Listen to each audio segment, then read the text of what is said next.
Hey guys, welcome to another Duviri Max Out episode where today we are going to be looking at Equinox as per the request of a viewer. Now you can see that I have already had a bit of a play around with Equinox on this account. She is semi-fashion framed out and I do have a basic build on her with 0 former, and we've also unlocked her XR slot as well. So yeah, we have some stuff already built on this frame, but no former, by no means min-maxed, so we're going to have a good play around with this to see if we can get an interesting enough build for this. And then I have picked out some weapons. We have the Kuva Hind here, another one of our Kuva weapons that we have to max out, combined with the Lex Prime, which we obviously now have a Incarnon adapter for, so we can upgrade this bad boy. It is a very, very strong weapon right now, and then I couldn't really do Equinox without getting myself the Glaive Prime. So I saved up a bit of money, and or a bit of platinum rather, and got me a Glaive Prime. It hasn't come up in the monthly rotation, and I was getting very bored of waiting, so yeah, I've just gone ahead and bought it now, which is quite a lot of platinum down the drain in my opinion, but I had to get it at some point, and I was kind of tired of waiting. So yeah, we're going to go with Glaive Prime this episode. However, it is highly unlikely that we would get Glaive Prime alongside Equinox in the Steel Path circuit. Hopefully we do, because that would be incredible, but the likelihood is we're not going to. But yeah, for those of you who don't know the kind of synergy between Glaive Prime and Equinox, Equinox's fourth ability allows her to stack up damage, slash damage particularly, and then unleash it in an AoE effect. And the Glaive Prime does a ridiculous amount of damage, which is why everything related to the Glaive Prime is worth so much at the moment. It's just been portrayed a lot and spoken about a lot on YouTube and other social media as being kind of the highest DPS weapon in the game right now, and in many ways it is. It's a bit of a pig to use, just constantly throwing it, but at the end of the day, the amount of damage that this thing dishes out it's ridiculous. So yeah, we are going to be using the Glaive Prime. We are not going to be using a Riven mod for it. Unfortunately, I haven't been lucky enough to unveil a Riven mod for the Glaive Prime, and I'm certainly not going to dish out 600 or 700 platinum for one. So we are just going to go with a basic build on that and see what we can come up with. But first of all, we do have to get these guys nice and min-maxed and maxed out. So yeah, we'll go ahead and do that, and then similarly to the previous episode, we'll get our fashion frame done and we will hop into the simulacrum and just take a look at the weapons in action to see how they perform against some very high level Steel Path enemies. So yeah, I will catch you guys in a second. Alright guys, so I think everything is now maxed out how I want it. I think I've gone with a bit of a different build to what I had in mind originally. Previously I was thinking of going just raw damage on Equinox, but I have changed my mind somewhat on that, and I have instead opted for a duality build. And that's going to revolve largely around duration, bit of strength, and neutral-ish range. The reason that I've gone for this build is because in the scenario of Steel Path Circuit, I am going to be swapping between defensive missions and basically annihilate the enemy kind of missions. So we've got our Exterminates defense, where we want to be doing a lot of damage, which is why I've tried to keep the range up quite high as well, so that I can use my day form and then maim and hopefully kill everything. We'll see. And then, yeah, I want to be able to swap back over for stuff like Excavation, where I'm going to need to slow enemies down, and yeah, basically have an ally that's going to help me kill my enemies. And having 300% damage on that clone that I'm making is going to help a lot. And it's also going to just help generally and distract enemies, which I love doing. So yeah, this is the build I've gone with. I've gone with Molt Vigor as well for some extra strength. Unfortunately, strength doesn't actually affect that 300% damage that my clone does on duality, but even so, it's going to help out with maim, with passive iron provoke, with rest and rage. So, you know, it's going to help out either way. You can see here I haven't actually subsumed any abilities on because, to be honest, I think most of these are going to help us out quite a lot. If I was going to subsume anything on here, I would probably go with passive iron provoke, but at the same time, I think it might help us more to have this on than something like Nourish maybe, but we'll have to play around with that and see. So yeah, that's the build we've gone with. In terms of our Kuva Hind, I did actually manage to find an old dusty Riven mod that I had just sitting around. This one's going to give us electric, crit damage, and multi-shot. No negative, unfortunately, for a stat boost, but it's still better than perhaps some of the other mods we could have put on here. This build is based around multi-shot and crit damage, and I have also thrown on Argon Scope here as a bit of a tester to see if that extra crit chance from it is going to be decent. Because on the semi-automatic fire, you can see our crit chance up at 111%, and our crit multiplier up at 9.2 times. So I want to see whether or not using this, we can maybe get a high amount of orange crits using it. If not, we can swap it out for something like, I don't know, heavy caliber, maybe prime cryo rounds. We could even put vigilante armaments on as well, or vial acceleration, something like that, but we'll have to wait and see. And then on our Lex Prime here, let's just run through. This is kind of a straightforward multi-shot, corrosive, crit chance again. And our Incarnon upgrades have focused on crit chance. We've got the plus 90% and plus 0.4 times multiplier. Weapon accuracy on the third evolution here, and then on shield break on this one. The other one, I believe, I can't remember what the other one was actually. But either way, I didn't see myself proccing it all that often, so I've gone with this one for now. And then the Glaive Prime. This is probably not going to work out too well, to be honest. I remember this build from a while back. I've tried to emulate it, but I don't know how well it's going to pan out. I don't have a Riven mod for the Glaive, so, you know, I can't stack up my crit all that high. But, you know, we'll give it a go, see how it pans out. I do have Prime Smite Corrupted on here, so hopefully that's going to improve our damage significantly. And then everything else geared towards, obviously, throw damage. We've got Power Throw, Corrupt Charge for the initial combo counter, Killing Blow, and also Volatile Quick Return for that increased blast radius, and the chance for our thrown melee to explode, which is very important for spreading slash status. For those of you who don't know, the Glaive, essentially the way that the damage works is that you are looking to apply true damage in the form of a slash proc, a bleed proc, which is going to ignore armor completely, and we want to be spreading those around as best we can and dealing very, very high damage to up those numbers and tick enemies down over time rather than just obviously insta-kill them. Now, bearing in mind that the Glaive is just an insanely high damage weapon anyway, hopefully we can do enough damage to one-shot a lot of enemies, but we'll see. So yeah, that's the three we've got there, and then obviously Unairu still on that. So without further ado, let's hop into the fashion frame part of this video, and then we'll test out the weapons in the simulacrum. Alright guys, here is our Equinox, and similar colour scheme as always, although I have gone with a different shade of red on this one. It seemed to work quite well with the skin, which is the Divisa skin, or Divisa skin, or Divisa skin, however you want to pronounce it. I've also gone with the Porter armor set, as I tried a few different armors, and this kind of shoulder blade that Equinox has on pretty much all of her skins just pokes through everything, and the Porter skin has a hole in it, which means that it doesn't really interact with the textures all that much, so I thought it was the best looking one.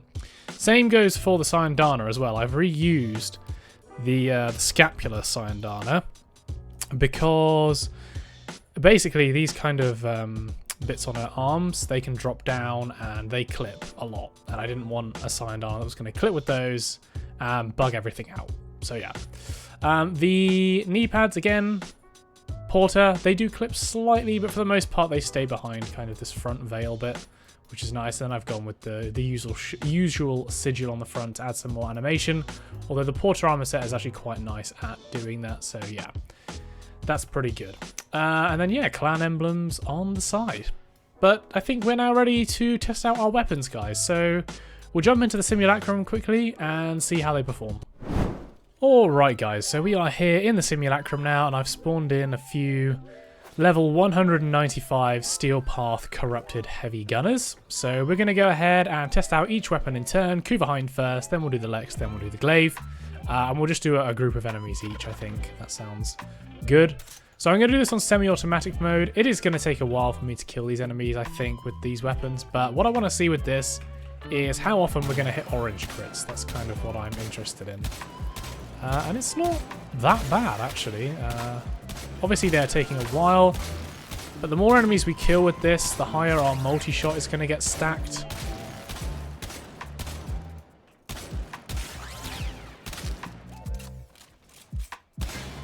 So let's just clean these guys up.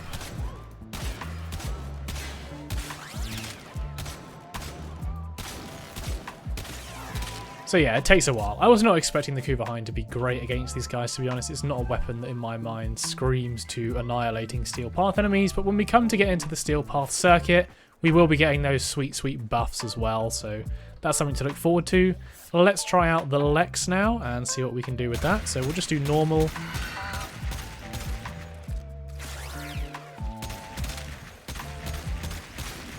Even the normal Lex is better than the Kuva Hind, I'd say.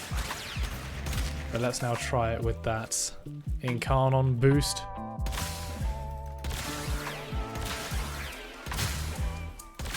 So I think just the spread of this weapon makes it pretty damn good. The fact that you can annihilate just waves and waves of enemies with it is just incredible. 195 level Steel Path enemies right there, and yeah, we didn't really have to spend much time taking them out. Let's respawn some enemies in now for the Glaive. So the way that the Glaive works against Steel Path enemies is a bit different. Basically, you need to detonate the Glaive in midair to force proc a slash effect. And the way that you do that is by hitting your heavy melee attack in midair as the Glaive kind of reaches them. And basically, you want to have your heavy melee attack bound to somewhere useful in that sense. So what we're going to do, I'm actually going to use Magus Anomaly here to just pull them in a bit closer, like so.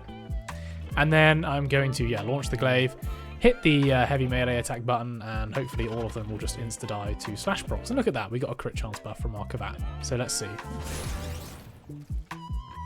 Bleed, bleed, bleed, and bleed. Everyone dies. So that kind of just works pretty much infinitely. And some of you might have been wondering, why have that 30 initial combo counter? And the reason for that is for the heavy attack. We are using a heavy attack. That's what's going to be applying the damage here. So we want to be able to make use of that. I detonated that way too early. But there we go. Lots of slash damage. Easy one-shotting Steel Path enemies, and that is the Glaive in a nutshell, basically. So yeah, I think our Equinox looks pretty swaggy as well in-game, taking a look at it. It's quite nice. So yeah, without further ado, guys, let's hop in to the Steel Path circuit and see if we can get our Equinox and give her a go in real life. Alright, guys, so here she is, our Equinox. Let's see if we get any weapons with her that are going to be of use. Nothing, it seems, in the primary department. Maybe we could take the Aphentis, but I do not have a build for it. But it might be worth having. Anything here? These are really bad melee weapons, huh? Secure Elector probably isn't going to help us out. Nor is Karudo. Do we have a build for this? Not really. Oh dear. But we do have Twin Stubbers, which we do have a build for. We made that in a previous episode, so that's nice. We have actually got something. That might be quite interesting. Bit of extra efficiency. Yeah, let's roll with that. So, we'll hop in and see how far we can get, guys. I will catch you in a second. Alright guys, so we are on the tier 2 exterminate mission now, and I have some kind of mixed feelings about this build. I think it would be very effective with maybe a better weapon. I think that's what the issue is at the moment. Obviously using duality, I am swapping between my forms quite a lot, which means that I can't really stack the damage I want, and since my weapons aren't really dishing out a load of damage, the Twin Stubbers, they're decent, but they're not going to mow down enemies in swathes, and I don't have the decrees right now. To be fair, my decrees that I've got have been pretty bad so far. Yeah, nothing really good here either for me. I literally don't know. So yeah, I mean, we have got a bit unlucky with the decrees, but even so, I kind of have my hesitations about this. I think what it's probably worth doing with her is having a build maybe for duality, if you happen to get some good weapons, and then maybe subbing in a build for rest and rage, something like that, where you could slow enemies down that are near you. I think it would just work better that way. That's not to say that the build doesn't do a lot of damage, but as you can see, in day mode I am incredibly squishy, and I go down a lot.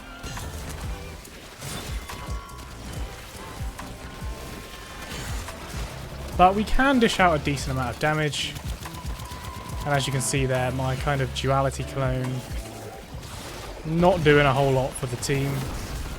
And dying quite quickly. So yeah, there's some kinks to work out for sure. This is probably the first one actually, or the first build that I've made where I don't feel particularly comfortable. I'm feeling like I'm dying quite a lot. And without kind of the external use of my operator and using armor strip and things like that, this is a very, very tough frame to play. She is very squishy, and she is actually a pretty tricky frame to master. Especially when you don't have the weapons.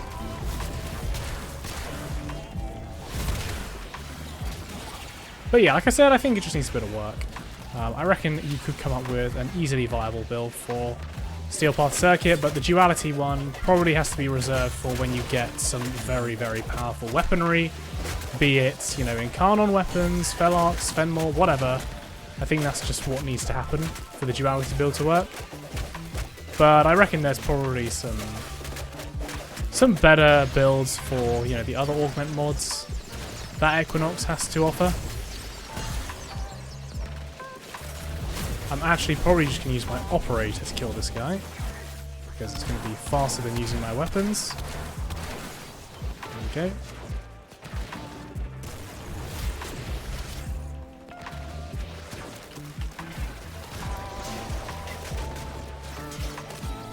I should have my twin stubbers out when I do that.